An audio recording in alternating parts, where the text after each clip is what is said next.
So I've come rushing back to start this on time. I'm always rushing. I was getting coffee.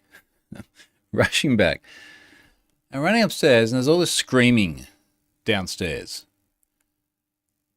And I go down and it's a spider only the size of my hand, but apparently Charlotte walked into a web. Charlotte's web. I'm sure she'll find it much funnier when I explain it to her that way. And then she's there with the hose trying to dispense the spider as if somehow it'll go, oh, I don't like this place, it's wet, I'm not coming back. But it was about this big. I'll post a photo of it later. This is like literally 3 minutes ago action. G'day Simon, Joe, welcome. I've got a lot of stuff today.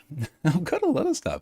The first thing is our wall of graph, which has got a a big red spike in it. Stefan's going to join in a moment. What's the big red spike from, Stefan? Both of us collectively not testing something before we push to change. Let's see if I can show it from here. Let's see if I can show the wall of graph as we toggle on the little bit up there. It's out of focus now.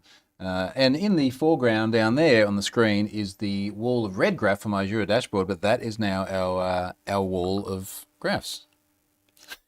Stefan's just replying. I sent him a photo of Charlotte with that spider. It's like, he's just like, get the flamethrower. How do I put it in the channel here? I'm going to put it in the channel here. Can I? Oh, you can't put photos, can you? I'll tweet it and then I'll share it. What'll I say? I tried so hard to, well, tried a bit hard to put things on various other channels as well, like Blue Sky. It's just, yeah, well, we'll come back to that. People a bit upset. I was wondering what all the screaming was.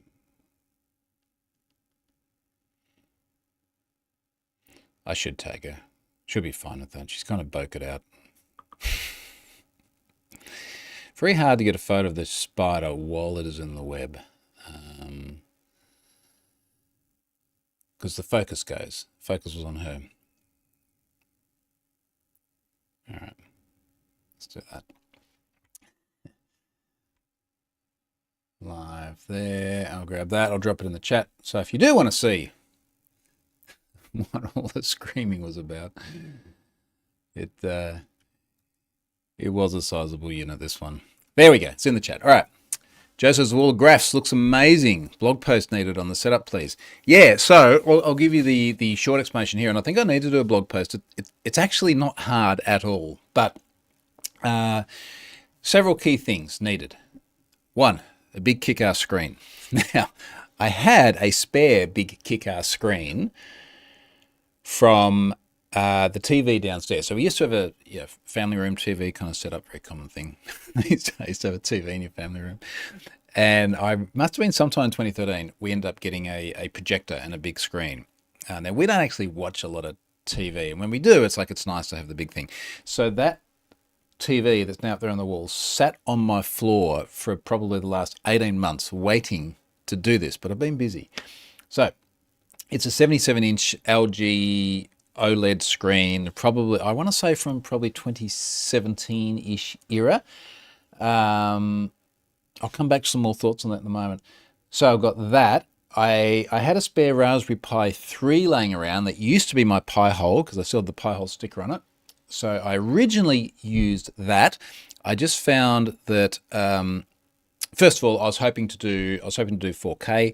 It turns out that, so I've upgraded to Pi 5. Turns out once you go to Pi 5, a 4K, you can only do like a 60 hertz refresh rate on, which this TV just didn't want to do at all because it wants 120. So it's running 1080p, but at least as the graphs refresh and there's motion, it's just perfectly smooth now. It is amazing what a Pi can do these days. I've got an 8 gig Pi 5, pre-ordered it from a local Aussie company down here called Little Bird, which I've bought Pi stuff from before. But the cool thing is I ordered it and like right after that, they come back and like, hey, we're big users of like Have I Been Pwned, thanks for what you do. You know, we've upgraded your power supply. It's like, sweet. Really, really good customer service. Got I ended up just going, look, I've got bits and pieces, but we'll just order the whole thing together. Got a preloaded SD card that Stefan said, is the spider dead? I hope the spider's not dead. I have I know some of you are from parts of the world where if you see a spider, you just lose your shit. But I equally have my wife here saying I don't like the spider and then sitting outside saying I don't like the bugs. Well, the spider's there to eat the bugs. This is the cycle of things. I love the spiders. I think they're cool. This golden, it's a golden orb weaver. If you look them up, they're very, very mildly poisonous. They're fine for humans. They're pretty. They build massive webs. I don't know how they feel like I've gone all Trump just jumping around at random shit. Anywho, the screen. So the Pi 5 is an amazing little device. Bought a, we all know this. I bought a preloaded SD card that already had the OS on it. Power supply, whole box and dice. Ended up migrating everything over there. And there's really only a couple of things you got to do to make a dashboard like this. So one was just launch. Well, first of all, launch logged in, which is fine because there's nothing on the device at all. Launch Chromium to the path, which is the Grafana dashboard. I'll talk about Grafana in a moment. And then there's a few parameters on the launch, things like put in kiosk mode, so it goes full screen, turn off the scroll bars. The one thing I haven't done yet, because I was just getting mixed results, is to hide the mouse cursor on in action, because at the moment I can see the mouse cursor there. I also set up Pi Connect, which I believe launched around the Pi 5 time, which gives me a complete remote terminal into the device. Now I was running cables with keyboards and mice and things like that, and then I realized that my Logitech MX whatever it is can have multiple connections, so it's like, cool, I can just Bluetooth that into it and that will be fine. And that was a bit painful. Then realized Pi Connect is a really, really easy way of doing this. So I was running Pi Connect now, which just gives you a remote desktop session, which is really cool. Now then you got to have your graphs. So Stefan a little while ago set up Manage Grafana in Azure. So there is a service in Azure. You just go, you spin it up. I forget what we paid for it. It was just about nothing. And then you can add data sources into Grafana. Now, Azure was a really easy one. Today, after I got really excited about having all these walls of graph, and Charlotte saw this, and when she wasn't getting scared by spiders, she was like, can we put things like Zendesk on there? Because she does a lot of the tickets. So can we put like all the outstanding tickets, but do one in her office? So she has her own office here in the house. So yeah, that's really, really cool. And there's a connector into Zendesk. And all you got to do is upgrade to the enterprise version, which is another, I think it's $55 per user per month or something, which is a good ROI for what it is. So just before the spider incident and starting this video, I upgraded Grafana, integrated the Zendesk, and I started watching a few Grafana videos as well about, you know, how to make data look cool. And I feel like I'm going to blow a lot of time on this. This is where I struggle with knowing the difference between what my job is and what my hobby is, because there's this great big, like the Venn diagram has got a massive crossover because it's just so much fun mucking around with it.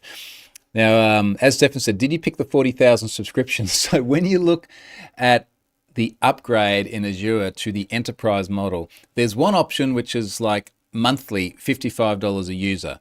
And then there's another one which is annual, $40,000. And I'm like, when I select this, I really need to not choose the wrong one, because that would be the worst cloud mistake I'd ever made, and I've made a few.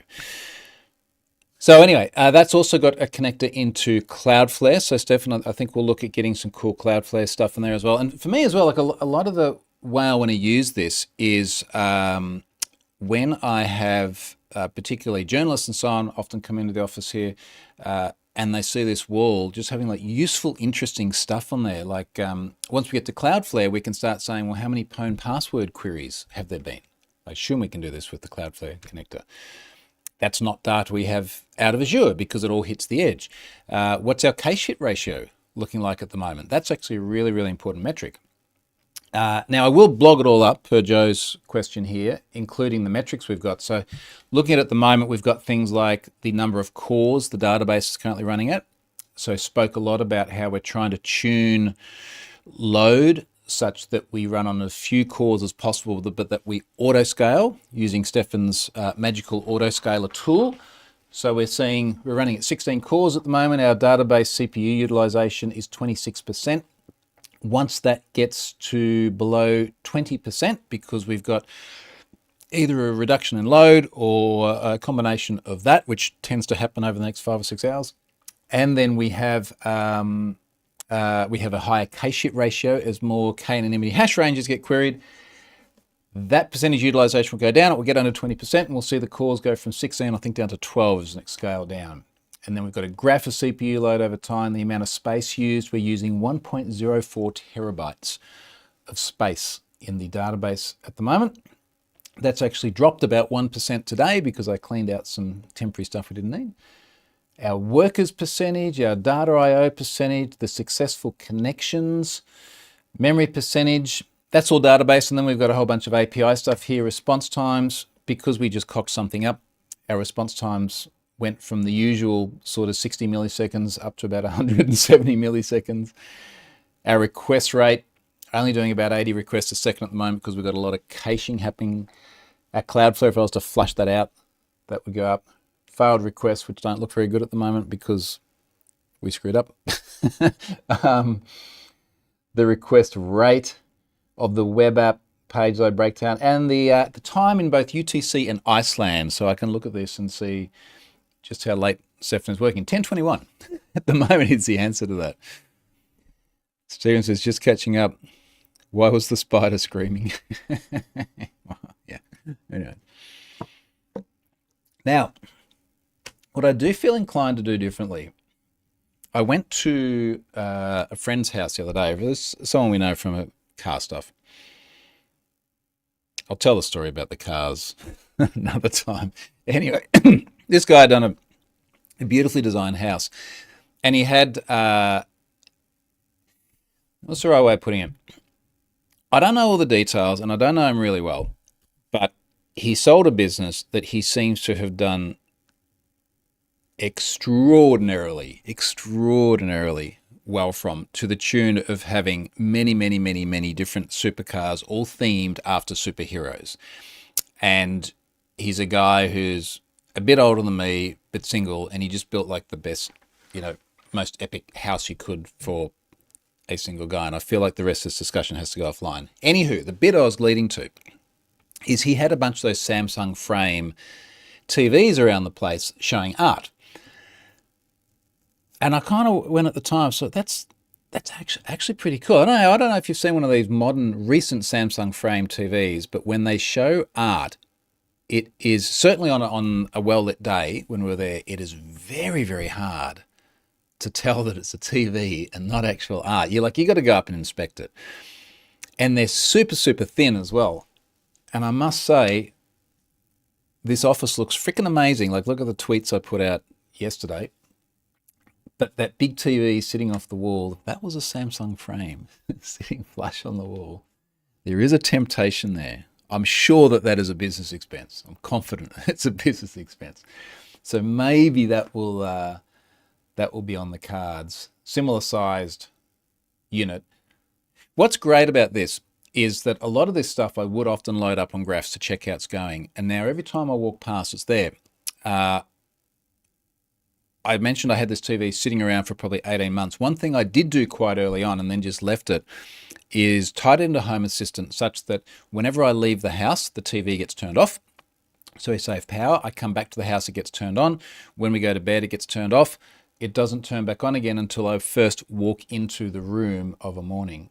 So I really like that, I guess, energy efficiency of it as well. It's not like it's there just blasting light the whole time. But the glanceability is super cool. On to the Grafana stuff. Like, I'd heard a lot about Grafana and I'd seen Grafana graphs and so, wow, they look really nice. But the integration points and how you can not just display info on a dashboard, but then I know we can get through to things like rotating dashboards. So we'll have this dashboard here and then maybe like every 60 seconds, for argument's sake, we'll rotate to, this is sort of all our vitals here about, is the thing actually alive? Then we'll rotate through to something like some statistics about signups or something like that, or rotate through and we'll go to our Zendesk tickets or something like that. So, like I said, it's fun. It's fun and it's work, which is good. Joe says, some other cool metrics to have on the wall or your metric would be YouTube subscribers and podcast downloads. Yeah, maybe. Blue Sky follow. No, no one's following me on Blue Sky because I'm too direct. Free speech is fine so long as it's just the speech that people like. Apparently. Speaking of which, things are going really weird, haven't they? Well, they're already weird, but I went jet skiing the other day, and I was sitting there having lunch, and I'm reading some tweets, and it's like, Ross Ulbricht has been released. It's like, oh shit. It's like, okay, like I know Trump said he was going to do it, and this came through the InfoSec channels as well, so I guess there's an InfoSec angle to it. It's like, I know he said he was going to do a lot of stuff, but he always says a lot of stuff, and we all think a lot of it is batshit crazy and will never happen. Now, some of it is batshit crazy and does happen. Now, how you run a drug market that leads to death, and whether or not a life sentence seemed like a lot. When do you go to jail? It was like 2015. Less than 10 years, I guess, doesn't seem like a lot. And that's not including the attempted murders as well. But I was listening to a podcast the other day. I think it might have been Patrick Gray and Risky Business interviewing the FBI agent that was tracking Ulbricht.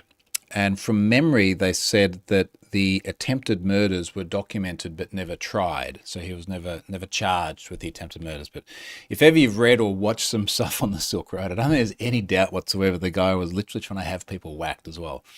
So definitely ran a drug market, made tens of millions of dollars out of it. All sorts of people died because of it. Attempted to whack multiple people, and he's out. So that was interesting. Speaking of interesting, weird stuff, whilst I was out having my jet ski lunch and reading about the weird Ulbricht stuff, someone pinged me about an alleged JB Hi-Fi data breach. Now, I'm going to go back to what this guy actually said. He said, hi, Troy. Suppose JB Hi-Fi breach with 12 million customer records advertised for sale. Now, for those of you not from this part of the world, JB Hi-Fi is a massive electronics retailer here. Are they like a Best Buy or something in the US? I don't know. Anyways, if you wanted to buy a new Samsung Frame TV or I was going to say an iPod. How old am I? An iPhone or a laptop or any of these sorts of things, JB Hi-Fi, it must, certainly at least many hundreds of stores across the country, if not more. Simon's saying there's a news article about it. Yeah, now, then that was what prompted me to eventually write this. So it's a massive brand, and we in Australia have, I think it's more than 25 million people now, let's say 26 million people. So if there's 12 million people in a data breach of a really massive brand, that is a ginormous story.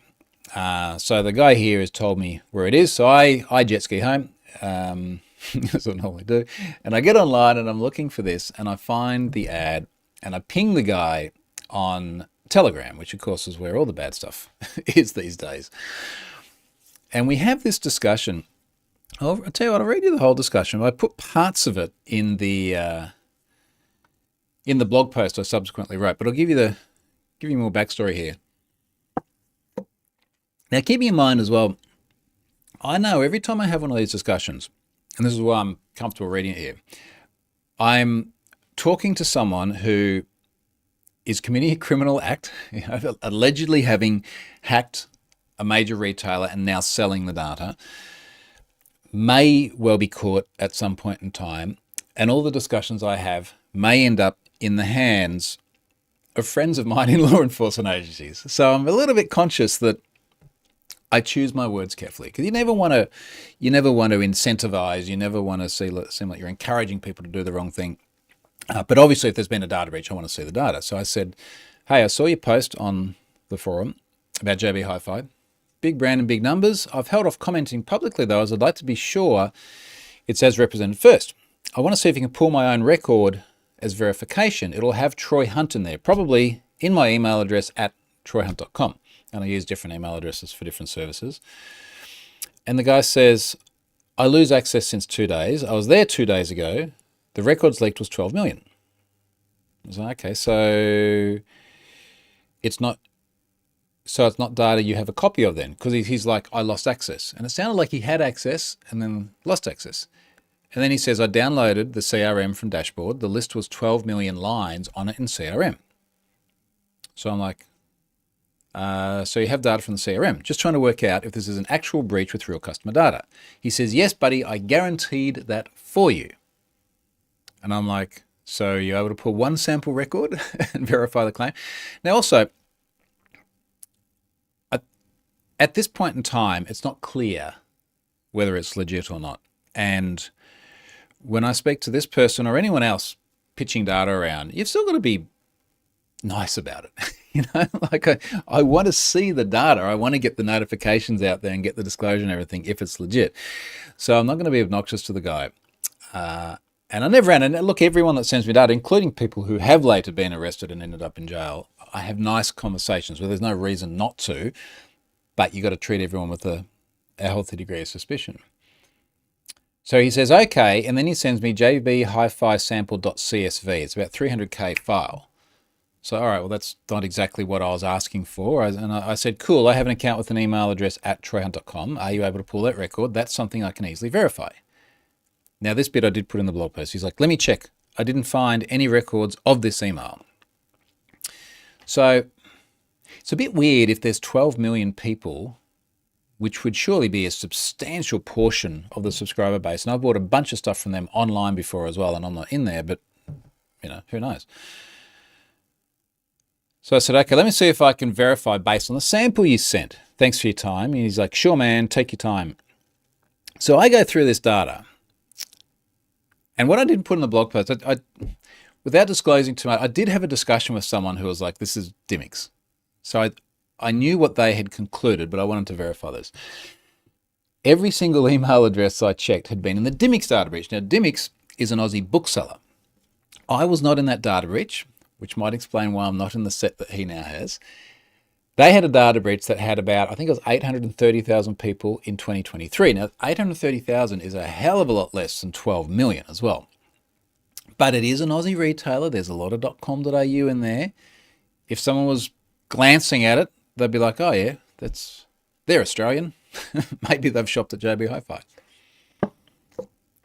So I said, I've just been looking at these addresses. Every single one of them appears to be from Dymix data breach. Are you sure this is from JB Hi-Fi? And he's like, dude, I was in the server 2 days ago. It's from JB Hi-Fi. I grab it from the dashboard of Spotify. So interesting. Let me dig deeper. Now, the tip-off I'd had was the identifiers, like the internal customer IDs, are the same in both data sets. Now, there is no possibility of coincidence on that, not to have the same IDs for the same unique individuals with email addresses. So I go and grab from my cold storage stash of previous data breaches, the Dymix data breach, and I search for the email address that's the first one in his sample, and I find it, and everything, even the same order, lines up. So clearly, what originally I was thinking, maybe it was him, maybe it was someone else, but given what happened afterwards, I feel like it was just him trying to pull the wool over people's eyes. So someone has just gone and grabbed, I think, nearly 3,000 records from a point in the file of Dymix and just grabbed it and just gone samples. And he wanted $16,000 too. And I suspect that's American dollars as well, not Australian dollars. That's like 24,000 Australian dollars. So, that wasn't good. And I put the two screens together and I screen grabbed it and I sent it to him. And I'm like, even the IDs are the same. It's identical. Now, within an hour, the ad had gone. The ad on this popular hacking forum. He never replied to this message. And the next day, per the comment that Simon made just here, there was a news story about it as well, about the fact it was fake. So I think the morals from that are, don't always trust hackers. I think it was in my title of my blog post. So there's that. There's some trust issues with those guys. Also, the importance of verification and the value of those previous breaches. And often I've had the discussion, even some of the privacy exercises we've gone through with our lawyers, we're like, look, do you need to keep the data after you load the email addresses? Because if you could get rid of that data and you no longer had it, well, then that's good from a privacy side. And the counter arguments there's always been a few. You know, one of them is, let's say it was Dimix.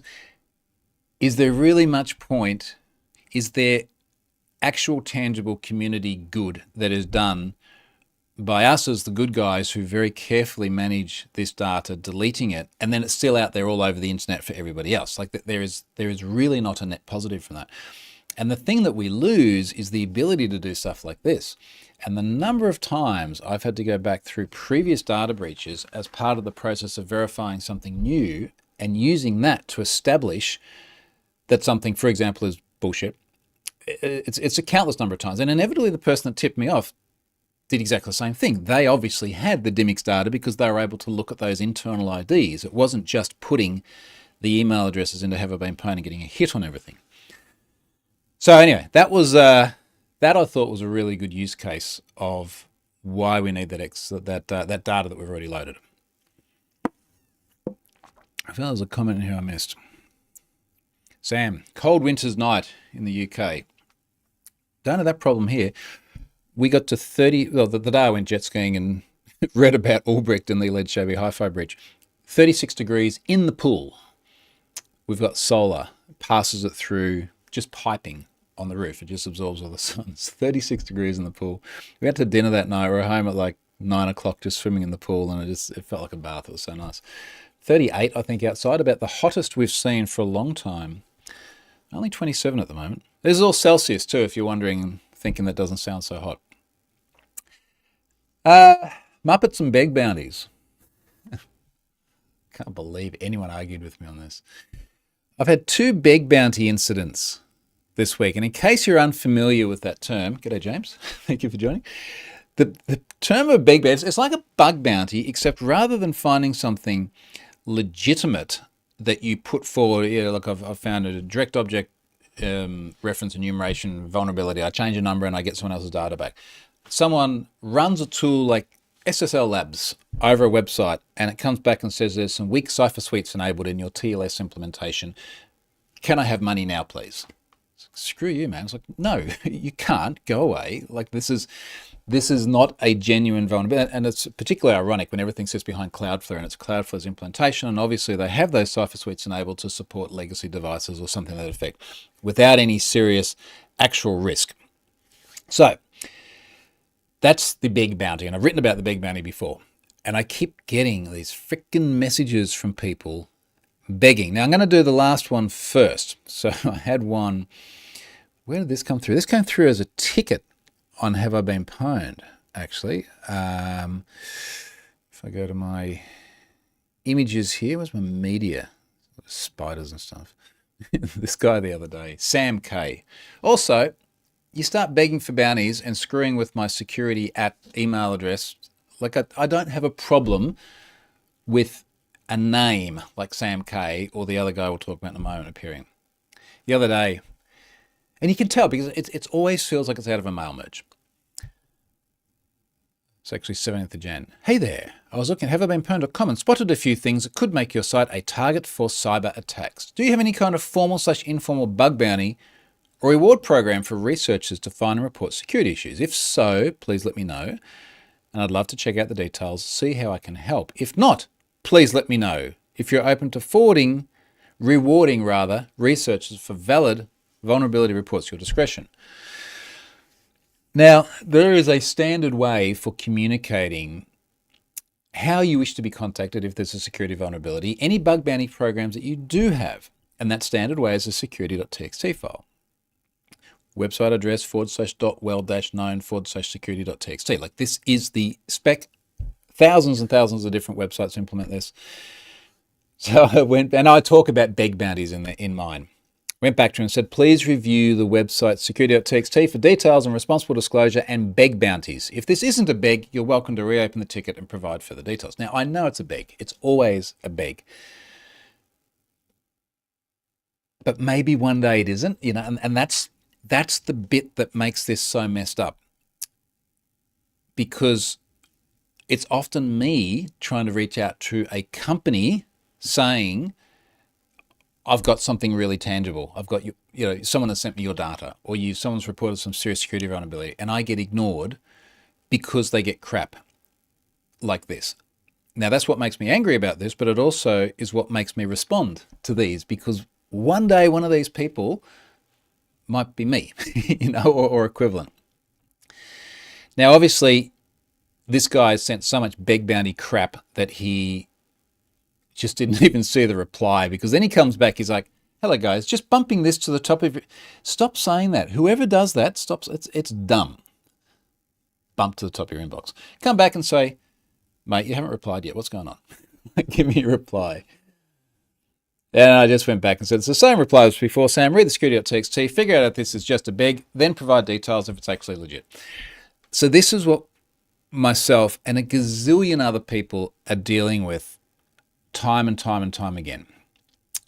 And it's infuriating. Almost as infuriating as the next one I'm going to talk about.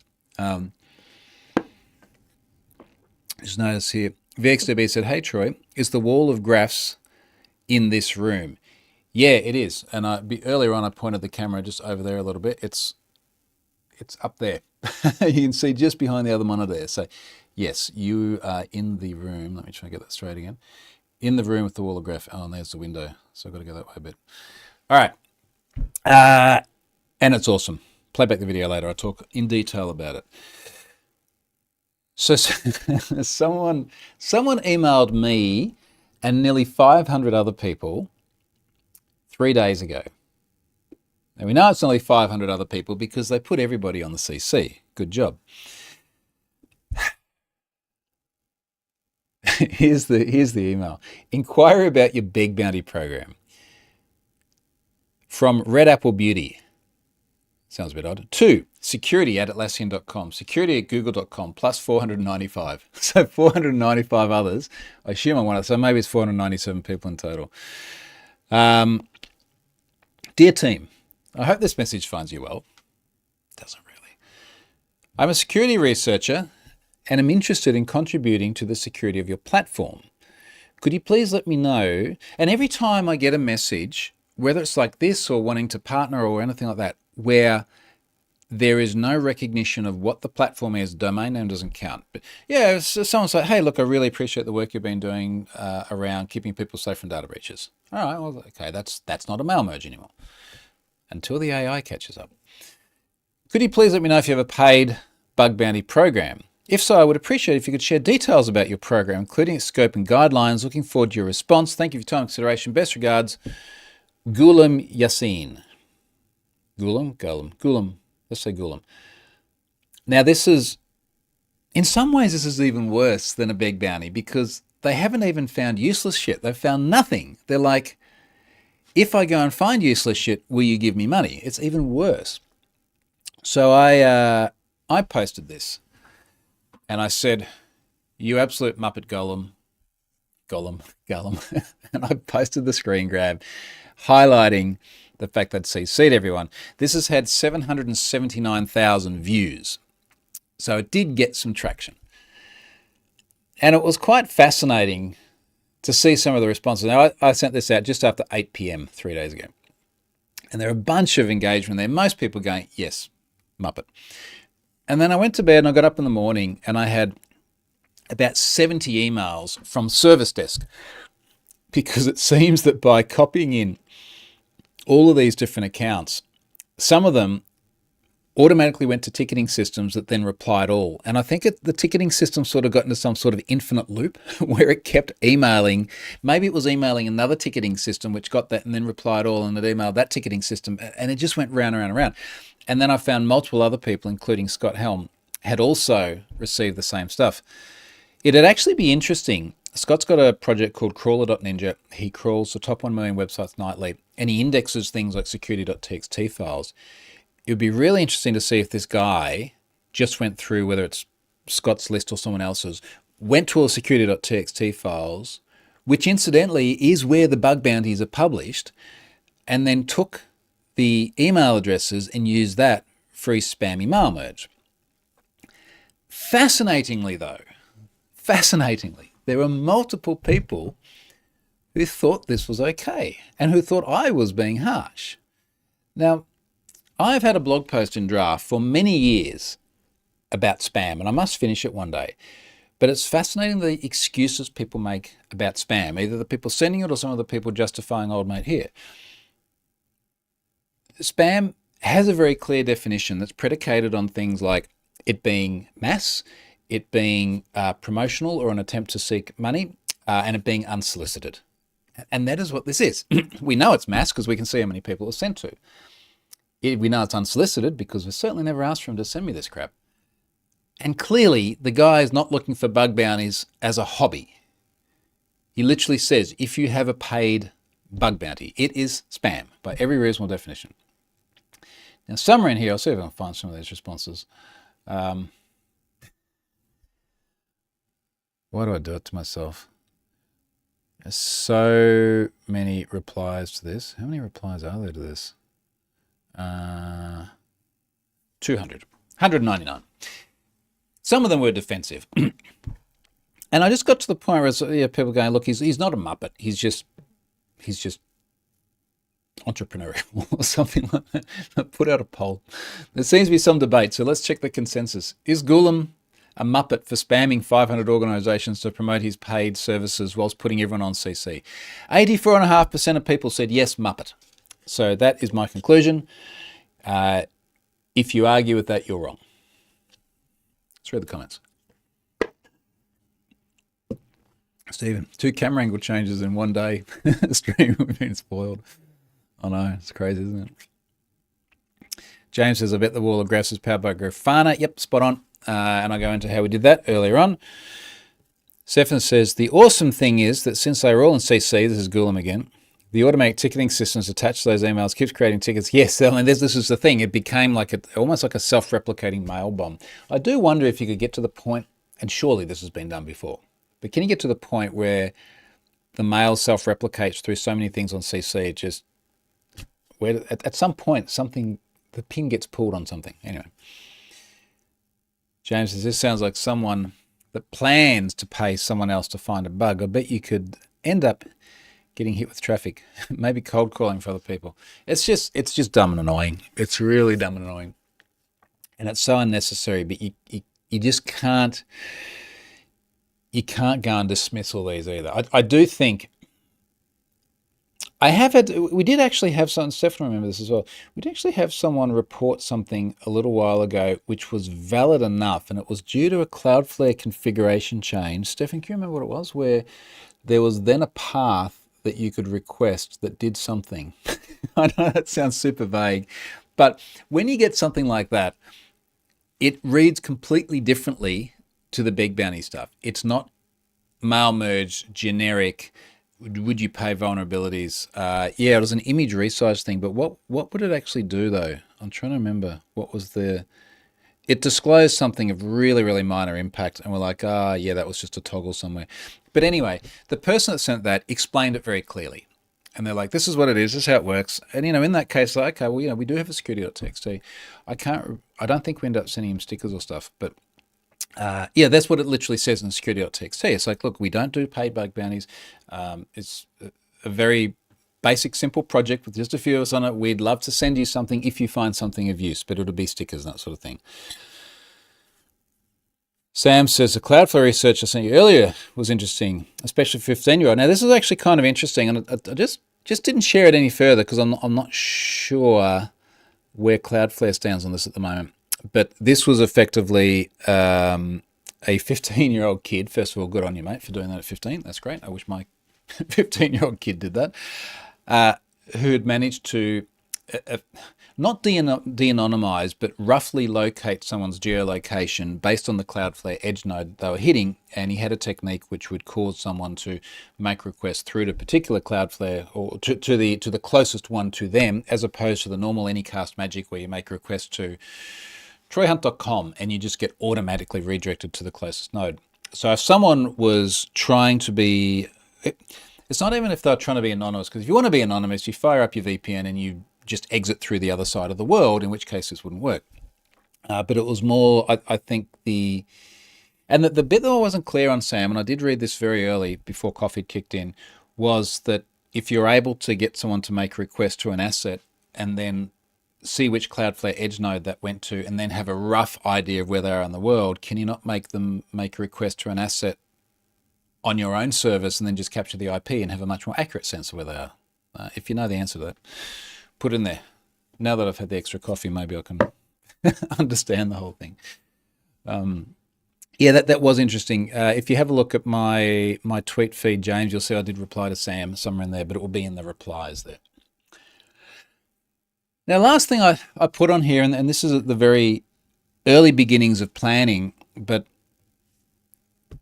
it's one of these things where it's a divergence phase, throw a bunch of ideas out and see what happens. Charlotte and I are looking at doing a Europe trip, probably last part of March, first part of April, because the schedules align there. Actually looking at going back to the UK. There's a bunch of people here in the UK, inevitably going to London. I do want to catch up with some, particularly some of the law enforcement partners there. I haven't been back to London since 2020. We flew out of London, I think it must have been the very start of Feb 2020, with some weird news about a flu in China, and we're all kind of making some jokes about it, and I have not been back since. Shit kind of got weird there for a while. So, thinking about going back to London.